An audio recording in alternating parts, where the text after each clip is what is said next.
Throughout my career, I've had side hustles, some of which have turned into real businesses. But first and foremost, I'm a serial technology entrepreneur. In the creator space, we hear plenty of advice on how to hustle harder and why you can sleep when you're dead. On this show, we ask new questions in hopes of getting new answers. Questions like, how can small businesses work smarter? How do you achieve balance between work and family? How can we redefine success in our businesses so that we don't burn out after year 3? Every week, I sit down with business founders at various stages of their side hustle to small business journey. These entrepreneurs are pushing the envelope while keeping their values. Keep listening for conversation, context, and camaraderie.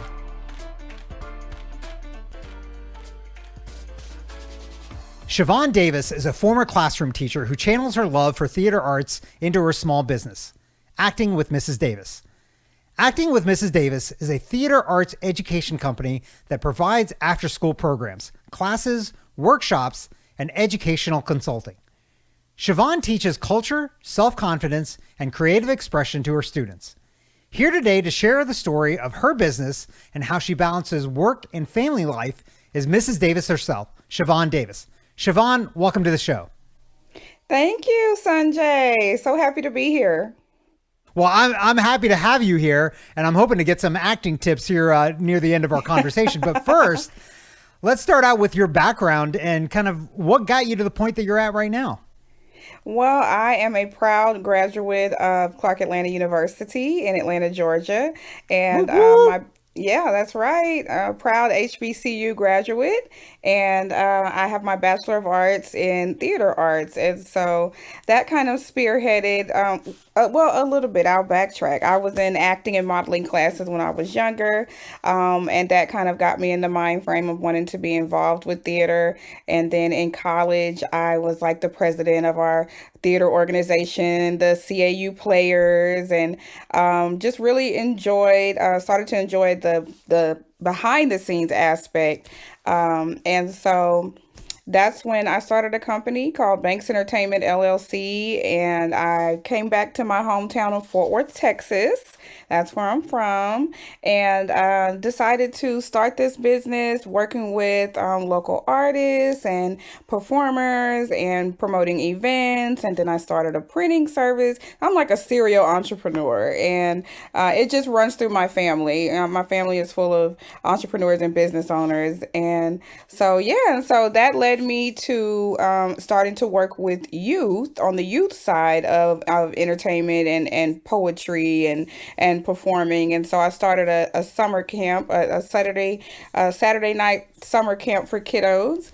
And then everyone was like, "Hey, you're so good with kids. You should maybe be a teacher." I was like, Yeah. "What?" At the time, I didn't have any children, so I was like, "Wait a minute, do I like kids?" And so, yes, I was. I started to see the magic that I was able to make with children through my love for the arts, and then I entered the classroom and I taught theater arts in the classroom for 5 years at different two different schools in Fort Worth, excuse me, in Dallas and Grand Prairie. And then I started to do summer programs and spring break programs. And that became really a really big thing, really needed to increase equity and access to the arts and underserved communities. And, being able to provide these programs for free in areas where they couldn't necessarily afford them. And so, yeah, so that led to right before the pandemic. I decided that, hey, I'm ready to step away from the classroom, spread my love for theater to youth all over. And that's when Acting with Mrs. Davis was birthed. So And yeah. let's step back a little bit. So when you went to college, what was your idea as to why you were getting a theater degree? Like, when you started, what did you want to do? I wanted to be an actress. Yeah. I wanted to be an actress. I wanted to be in television and film. Every year we would get our season and I would select a play that I wanted to get the starring role in. And Uh-huh. so I would always get that lead role. But it was when I decided to be the president or got voted to be the president for the theater organization that I kind of liked the backside of it, the behind the scenes side, and even experiencing with directing. And I liked more of helping develop actors and develop people, and that transferred into where I am now with being an acting coach, hosting theater after school programs for various school districts in the metroplex, and now I have teaching artists that work for me that I train to my Yeah. curriculum, and and being intentional educators, and intentionally impacting youth through theater. And then I also provide that service to schools and help train other educators with that model. And so, yeah, it's really turned into something I just wasn't prepared for.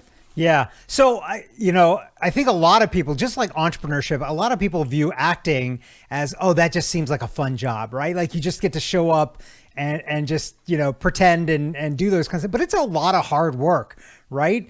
And just like entrepreneurship, because what everybody sees is just the end result when everything Right. is great and not all the work that gets there. Like, how did you think about that as you were going through the process and thinking that you might want to be an actor? Like, how did you view that work side of it? How did that affect you? Yeah, I think that that's the good part about, being able to receive a degree in a particular area, because you get to explore all facets of it. And so, I think it was like a wake-up call for myself as well. Like, okay, I'm getting these roles and I'm participating in these plays, and it is fun, but I want more. Like, I want a little bit more, and this is cool, but I really like the business side of things. And it's so crazy because, like I said, my parents are business owners, my grandparents are business owners, I have aunts and uncles, and I always kind of said I didn't want to become a business owner because of the hard work. So I kind of like jinxed myself, because I am absolutely an entrepreneur and business owner, and I have been for the majority of my life. Yeah. So let's dive into that a little bit. So you said there's a lot of entrepreneurship in the family. What is the very first entrepreneurial thing you remember doing for yourself?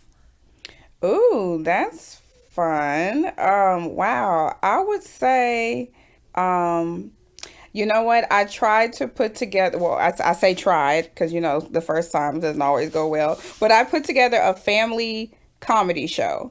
And Uh I huh. booked some comedians, and it was a family friendly comedy show here in Fort Worth. And it was in a new little lounge area or event space, and they had like cool couches, and it was really cool. That was my first event. And yeah, a long time Yeah. ago. Yeah. Well, so when was this? Was this during college or before or after college? This was right after college. Yeah, when I started my company. Okay. Uh-huh. Yep, this was right after college. Okay. And so when you took that dive into entrepreneurship, I'm assuming because you have entrepreneurs already in the family, this was an accepted thing. This was like, oh yeah, this will be fine. Or was there any kind of pushback saying like, well, you just got this degree, you should go do that first? I have very supportive parents, especially my mother, and so she absolutely supported that idea. And with just ideas, with financials, like she supported it all. And so that actually is what kind of kickstarted it, in being able to have that support, because you do have to have some thick skin as an entrepreneur, and you do need support. You absolutely need support. You can have some really, really good days, and you can have some like, and you can look up and you're like, well, no clients, no anything going on, and then the next week you can look up and it's wonderful. Right, exactly. It's really easy to get people to party with you when things are good, Hmm. but it's when things are bad, that's when it's the tough times and you need people around you. So let's talk about that first time you were starting out then. How did you find your clients when you were starting out? I mean, you're just right out of college. You don't necessarily have a network that you can pull in. You're probably doing something different than other members of your family. So how did you find clients? Networking. I remember going to a lot of events, and just kind of, and you're right, like really not meeting a lot of people who were in my, I guess, lane of business. At these events, being joining chambers and attending like entrepreneurship workshops and classes, and just trying to get as much knowledge as possible because, of course, I went to school for theater, but not necessarily to start a theater company, so to speak. And Right. so, yeah, and so that pretty much just networking, getting the name out there, and looking now years later, I've a lot of people know about what I do, and Yeah. I'm very big in the arts community here in Fort Worth. Yeah, so that it's an interesting point you kind of alluded to there of where you didn't learn those skills in college, right? Of how to start a business and all that stuff. What are the things that you wish now in retrospect that you'd maybe taken classes on? And what is it that you had to learn along the way? And how did you figure out what you needed to learn? Ooh, finance and accounting. But I will say I think it came naturally to me. I've always loved math. I actually used to do my mother's bookkeeping when I was in high school. So I definitely knew about it, but I taught myself. So I always thought like how much, more knowledge would I have received if I would have taken like a class or, let that build upon the self-taught knowledge that I had. But yes, I would probably have, expanded my knowledge in finance, maybe even possibly got a business degree and maybe minored in theater. I may have done that or had a dual major. Yeah. Yeah, it's funny because I'm very much the same way. In retrospect, I regret not taking finance and accounting in undergrad. I went on and did business school, grad school, but I'd already learned a lot of that stuff by then. And it's like, I wish I'd learned it earlier. Maybe any recommendation from the two of us is if you're listening to this and don't know finance and accounting, maybe that's something you should do.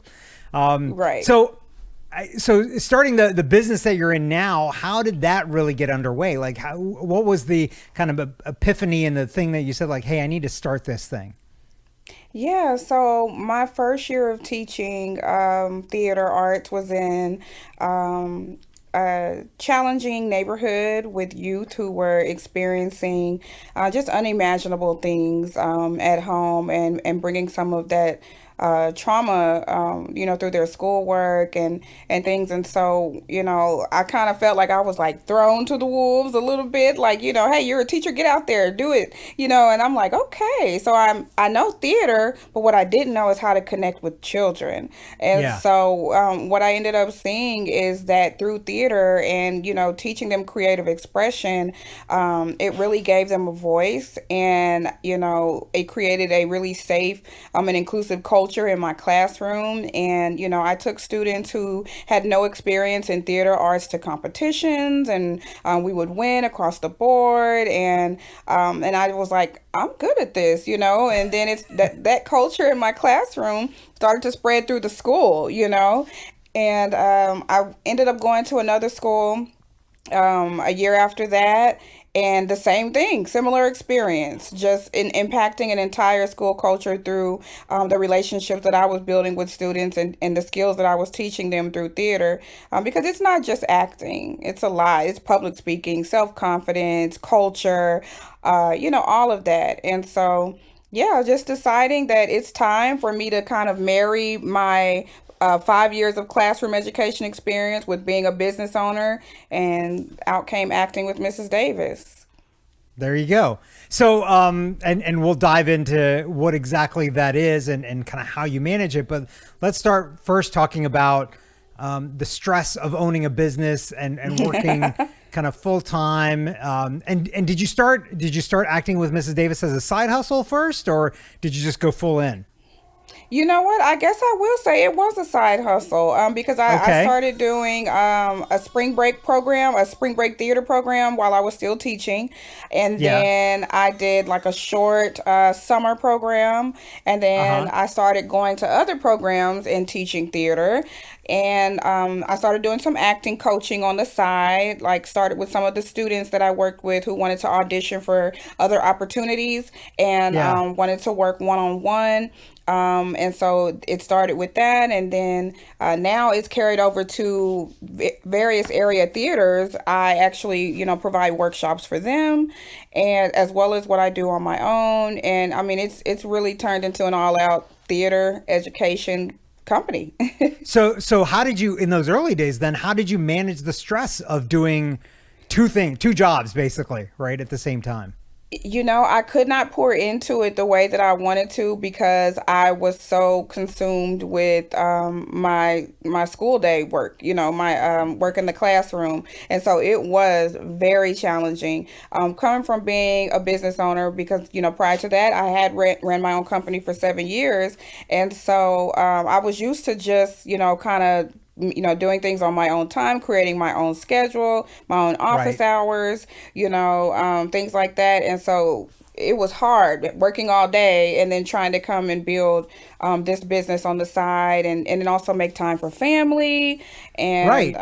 yeah, and so it was a challenge. And I think that also contributed to my decision to go ahead and pursue acting with Mrs. Davis full time. Yeah. So how did you deal with kind of family life in all of this as well as now? Like, it's really easy for entrepreneurs to let what they do consume 100% of their time, maybe even 150% of their time. So how do you manage that and make sure that you still have time for family and fun and friends and all of those other things that are important to you?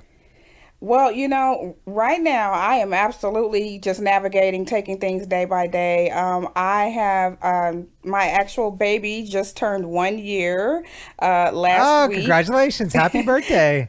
Thank you, thank you. And so I had her later in life. My husband and I tried for 10 years, so she's our miracle baby. And so it is definitely a challenge of being in not only just an entrepreneur, but this business owner, this new mom, living all my life just kind of doing, picking up and doing whatever I wanted to do, and now I've got this little one. And so again, the support, my husband and I are a great team. I could not do the things that I'm doing without his support. I also run a nonprofit organization, and so and I'm a PTA president. I have a stepdaughter, and she is 16. I mean, about to be 16, and so I'm the PTA president at her school. I've got a lot going on. You're trying to not take it easy. It seems like, man, Right, right. that's a lot of But I stuff. call it And heart work, not hard work, heart work, because it's yeah, all good when it's coming from the heart. yeah. And kids definitely make you get a different perspective on life and work and all of those things.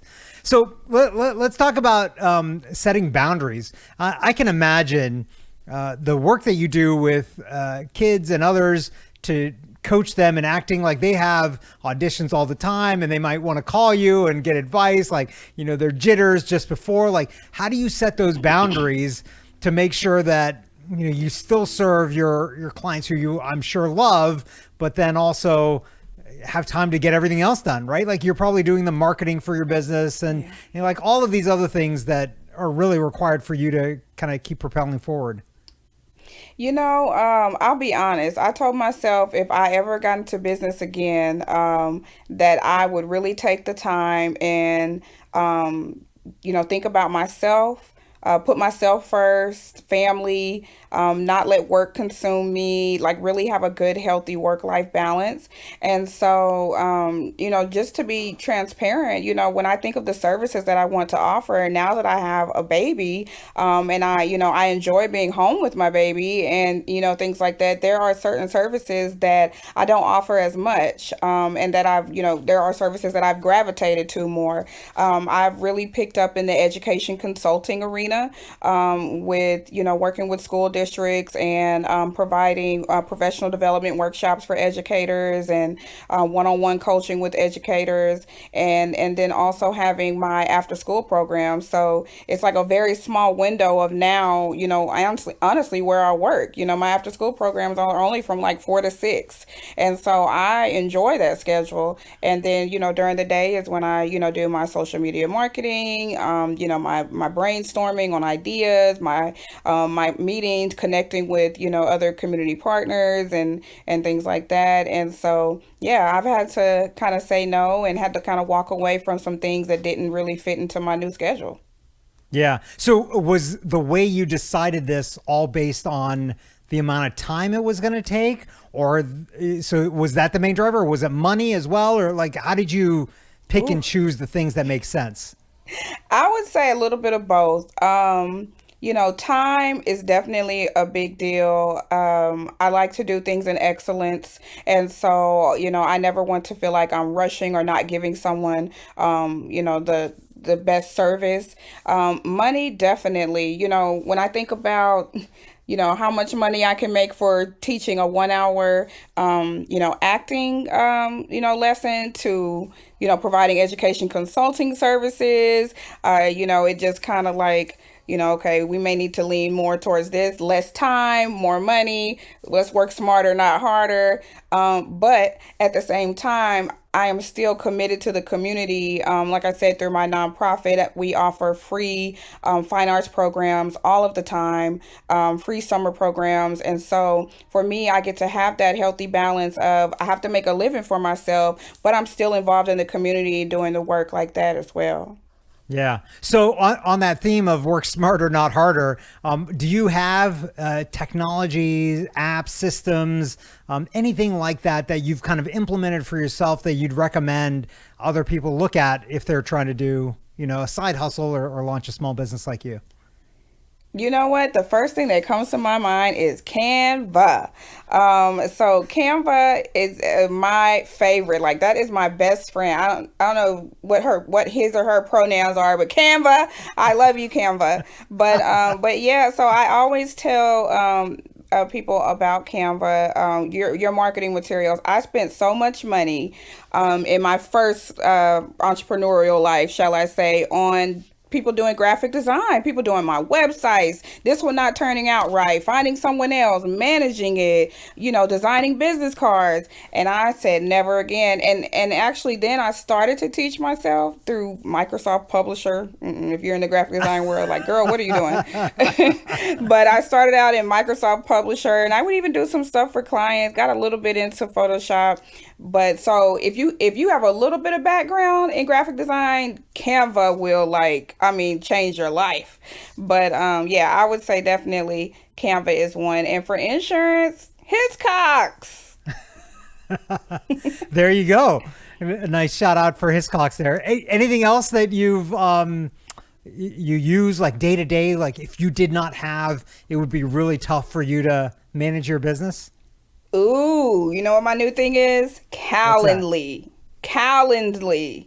Yes, Calendly. Calendly. Okay. Yes. So that at first I was nervous about it because I was like, are people going to be like, who is she sending me her calendar? Here, pencil yourself in, on my calendar. And so I was nervous about it at first, but it's all about how you word it with clients, letting them know, here's a link to my calendar. You can schedule, or here's a link to my schedule. You can schedule the best day and time for us to meet for you. And it's like so easy and simple rather than, are you available on this day? No, I'm not. Are you available on this day? No, are you available? Right. So that has really helped me, and being able to sync that, into my all of my calendars and directly on my phone. And so yeah, that's definitely a plus for business owners.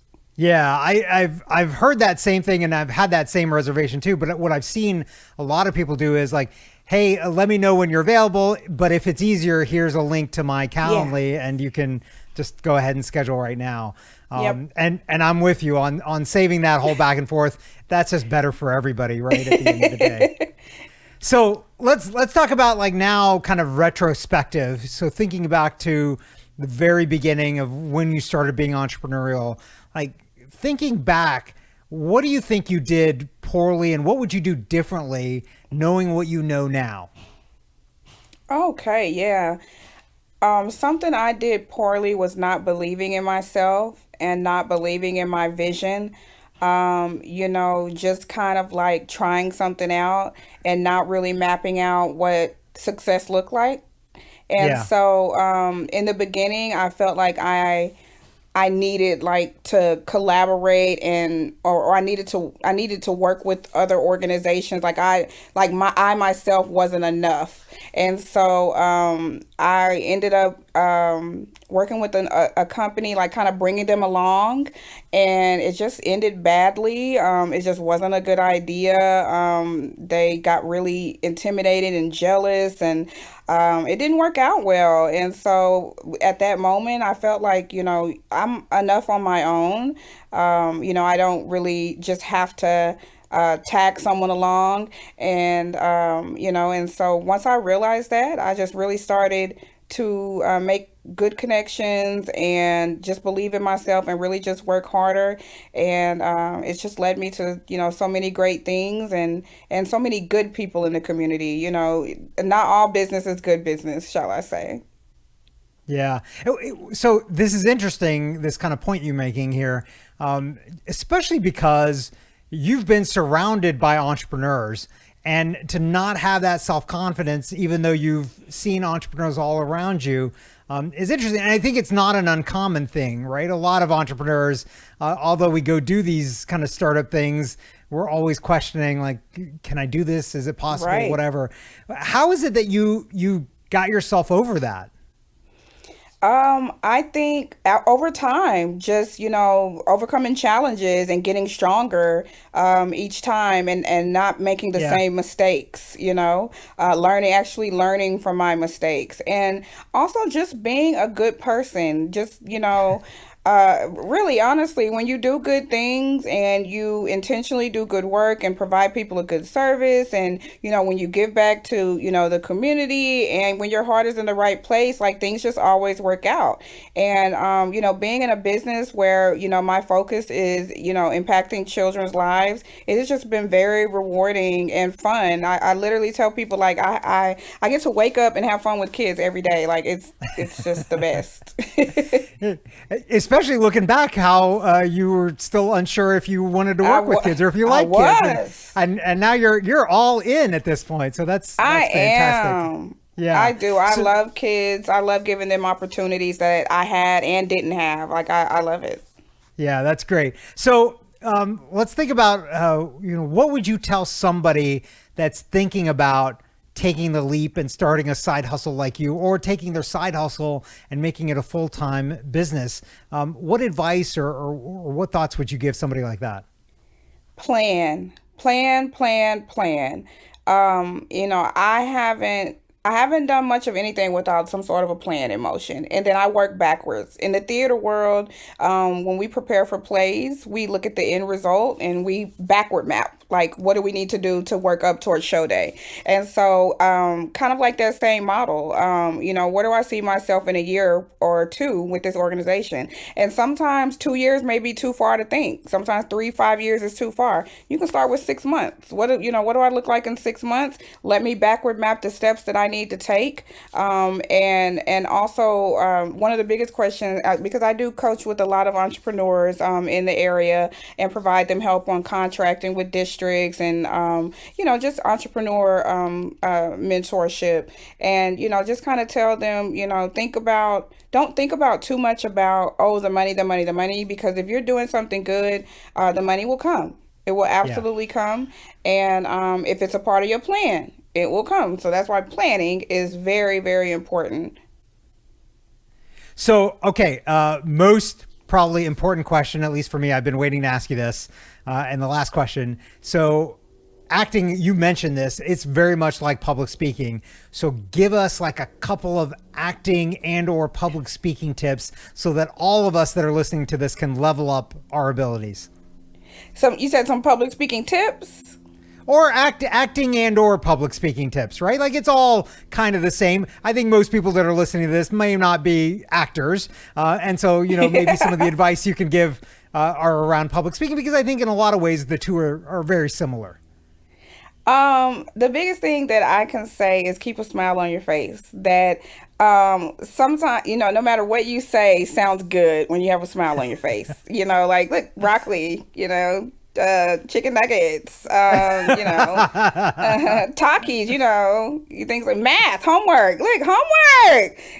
So just just putting a smile on your face when you are delivering your message or communicating just adds energy and adds some color to whatever your message is, whatever you're saying, and it spreads joy too. Yeah. Okay. I do actually have one more bonus kind of final question. So if any of our listeners are actually thinking that they might want to go into acting and be actors, what's the first thing or the best thing that they can do right now to get them on their way? Start some acting classes. And if you're in the Metroplex, you can always go on actingwithmrsdavis.com and see where I'm at. So I would say that start with some acting classes, start with some workshops, and, get your skills built up, because before you try and go into management, that's what they're going to ask you, what's your training like, what's your experience like. So yeah, I would say that. There you go. So last thing was going to ask you where our listeners can find and connect with you. We already heard your website. What other places can they find you? On social media, Facebook and Instagram at Acting with Mrs. Davis, and that's MRS. I'm married, Mrs. Davis. So actingwithmrsdavis.com and on social media. That's where you'll find me. Awesome. ShaVonne, this has been fantastic. Thanks so much for coming on. Thank you, Sanjay.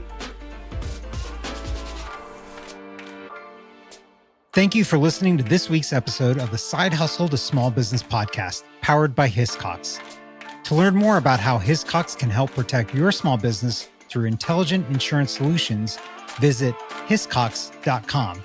That's HISCOX.com. And if you have a story you want to hear on this podcast, please visit hiscox.com/share your story. I'm your host, Sanjay Parekh. You can find me on Twitter at Sanjay, that's SANJAY, or on my website at sanjayparekh.com.